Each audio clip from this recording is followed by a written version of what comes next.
மாரியினால் மக்கள் துன்பப்பட்டு கொண்டிருக்கும் போது மாரி செல்வராஜ் படத்தை பார்த்து கை குலுக்கி கொண்டிருக்கிறார் முதலமைச்சர் அவர்கள்.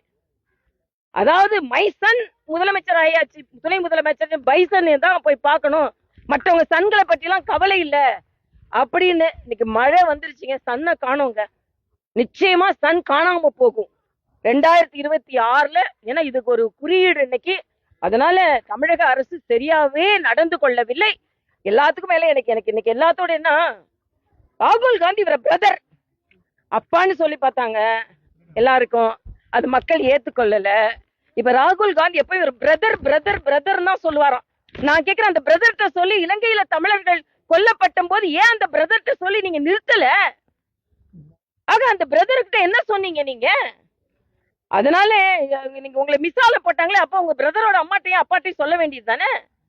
அதனால இதோ முதலமைச்சர் வழி தெரியாமல் ஒரு மாதிரி குழப்பத்தில் இருக்கிறார் என்பதைத்தான் நான் சொல்ல வேண்டும். இன்னைக்கு அவரோட பேச்சு வன்மையாக கண்டிக்கத்தக்கது. அதனால மக்களுக்கான வசதியை முதலில் செய்து தாருங்கள் என்பதை நான் தெரிவித்துக் கொள்கிறேன்.